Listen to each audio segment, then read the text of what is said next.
Welcome back to Athletic Everyday, day number 187. Got a rainy outdoor home gym calisthenics workout here for you. Started off the workout with like 5 minutes of skipping. Don't usually speed up like this, but did have a pretty good run where I didn't hit the skipping rope into my feet for a long time. Did miss a few times though. Skipping is probably one of my favorite things to warm up with, but the reason I wasn't over the last few months is because my skipping rope broke. On this floor, the skipping ropes do not last long at all. I don't know if any of you guys ever encountered this problem, but you buy skipping ropes and because you're jumping on a concrete floor, the skipping rope lasts all of about maybe 3 weeks before it just rips in half because the constant wear and tear of the rope scraping on the ground means that the rope just gets pulled apart. Anyway, side note aside, skipping ropes are great, but sometimes they don't last long enough. Anyway, started off today with some ring muscle ups. Interestingly enough, when I was doing the skin the cat on the rings, I felt like I was able to get way more range of motion out my shoulders, and I actually felt like a stretch in my biceps when I got all the way around into that position.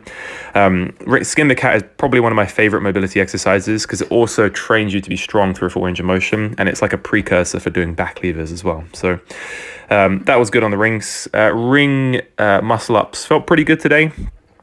Was able to get 2 sets of 5 and 1 set of 4. I was aiming for 3 sets of 5, but on the second set, for some reason, that fourth rep was just not happening. Again, always going from a dead hang. I was trying to make that transition between the pulling phase and the pushing phase a lot smoother, so that transition looks a lot cleaner. And I definitely think I was able to achieve that on the first couple reps in all of these sets. But as the fatigue obviously sets in, it's a lot less smooth, and I feel like I did lose it a little bit. So yeah, the ring muscle ups went pretty well. Here's the one that I miss here, I believe it is. I don't quite make it over. This was me attempting the 5th rep. Just didn't have the pull to get over. I had the mobility to get there with my shoulders, just wasn't able to push in that position. But then the last set, I was like, right, I'm getting 5, making sure that I get them come hell or high water. So the first 2 reps, looks really smooth. The turnaround phase is quite nice. Maybe not on this set, actually. Definitely on the first set, there was a lot less pause between the pull and the push. But again, as the fatigue sets in, it will affect the form. But hey, this is the first time I've done this movement in probably, since last workout. I haven't really done these in a long time. I very infrequently was training them, so it will be interesting to see how training them more frequently will impact the form, because I know that the same has happened with my muscle up form on the straight bar. My straight bar muscle up form has massively improved over the last, ever since I've started doing athletic every day, and I really started to focus on training, how it is, the SAID principle, specific adaptations to imposed demands. If the demands that you're imposing on your body are specific to what you want to work on, then you'll probably improve. If you want to get better at dunking, go dunk a basketball. If you want to get better at ring muscle ups, do ring muscle ups. If you want to get better at muscle ups, then practice muscle ups. Practice the movement that you're trying to get better at, and your body will adapt in those specific movement patterns in those ways. Your nervous system, even your hormonal system, your cardiovascular system, it will all work together and function as one holistic whole to make you better at that movement. And that is probably the number one principle when it comes to getting better at athletic skills. Same as sprinting. If you want to get better at sprinting, sprint more. It's the most obvious way. It's the most obvious what's the word I'm looking for?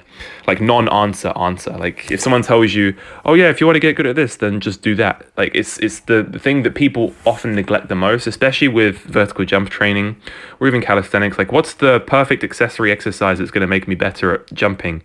What's the number one sort of little tiny exercise that I can use to get better at doing this sort of gross motor movement skill that isn't doing that skill? People seem to think that there's a shortcut by doing some sort of accessory exercise or an optimal angle exercise that you can use to work on getting better at that. No, it's just doing the thing and getting better at it. It takes a longer time. And as with skill acquisition, there'll be a phase when you start learning a skill when you will suck at it, when you will not be very good at it. And it's going to take time, quite a long time, might even be a period of months where you have to build up the reps in order to get good at doing that thing. And it's the same with all the skills that I'm doing on here. There is obviously strength components to what I'm doing, but skill acquisition is not just a muscular system thing. It is a neuromuscular thing as well. It's neural learning. It's your brain learning to fire your nervous system in very specific ways, in specific movement patterns, to inhibit motion or to enable motion in certain joints in order to be able to perform smooth and fluid motion, or to perform rigid isometric motion in the case for a front lever, for instance. These are all things that come with learning skills. It's like learning to walk. You have to do the thing in order to get better at it. Anyway, that is specific adaptations to imposed demands. That's my little rant on that. Then I finished up with some front lever training, some handstand training like I usually do. Just did the front lever on the rings differently today as opposed to doing it on the straight bar.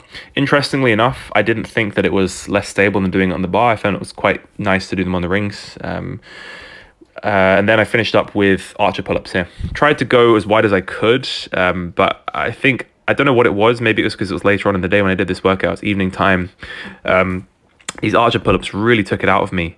I really struggled with doing the strict form. The strictest form, you're actually supposed to go really, really wide on the bar, and you're actually supposed to completely straighten the other arm, like fully extend the other arm, and then pull your chin pretty much like over the top of your fist on the pulling arm. Wasn't quite able to do that today, but I am going to try and do these on the next upper body workout. And this is also a precursor skill to getting the one arm pull-up.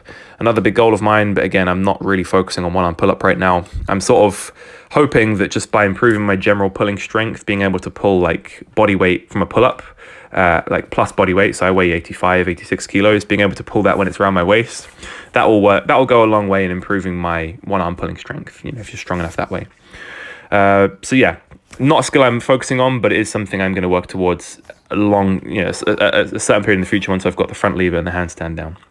Then I finished up with a set of plus 10 kilo wide grip pull-ups. I think I did a set of 8, tried to go for 9, but the 9th rep wasn't quite there. But you know, it's that last rep is very stimulating and is optimal for muscle growth. And then the last thing I did was a little bit of neck training, just working on neck flexions and extensions. And off camera, I did also some lateral flexions of the neck. All right, that's pretty much it for me today, guys. Thanks for watching, and I will catch you in the next one.